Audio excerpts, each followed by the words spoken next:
Amerika mazza deydi hamma.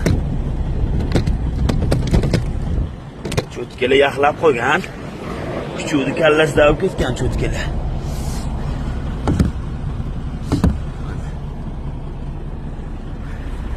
Ahvolni qara.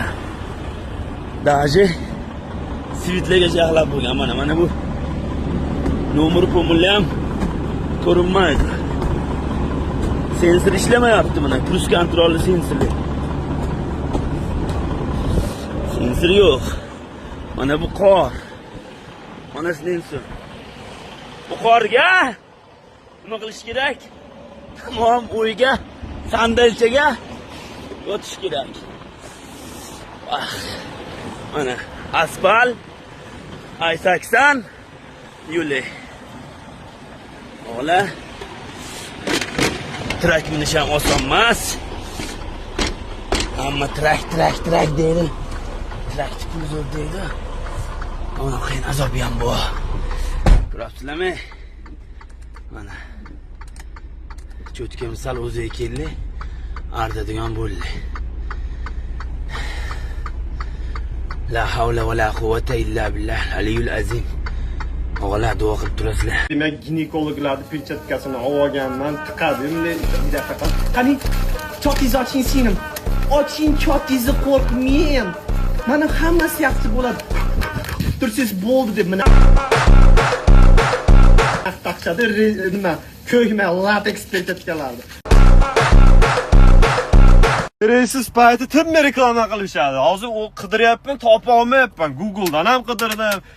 Instagramda ham English bir bola teacher online akademiya yo'q, topa olmayapman. Akalar o'zimga ingliz tilida speaking o'rgatadigan kerak. Akademiya bo'ladimi yo o'zi o'sha repetitor bitta uyda o'tirib o'rgatadigan bo'ladimi? Faqat yaxshi bo'lsa bo'ldi. Shu meni speakingimni yaxshilash uchun kerak bo'lyapti. Agar kontakti bo'lsa, bu kimda shunaqa akademiyami, repetitormi farqi yo'q. Menga tashavvoringlar, individualmi yoki gruppavoymi farqi yo'q. Shu menga zo'r o'rgatadigan odam bo'lsa bo'ldi. O'zim shu trakda ketib turgan paytda ingliz tilida gaplashib, shu praktika qilish uchun. Rahmat. Kutaman. Tugadi. Dagi. Chupapi.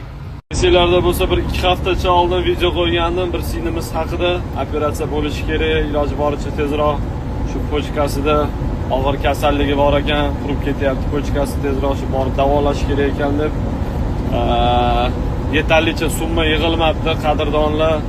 Uydagilar ham shu uyini yarmini sotishibdi. Plus nima deydi? O'zi videoda ko'rgan bo'lsanglar, akasi ham o'zini pochkasini bergan ekan, pochkasi tushmagan ekan. Hozir endi onasi pochkasini bermoqchi ekan. Shunga ozgina mablag' kerak bo'lyapti, qadrdonlar. Imkoniyatingiz bo'lsa, shu sharoitingizga qarab yordam berib yuboringlar shu insonlarga. Albatta savob bo'ladi. Hammaga rahmat.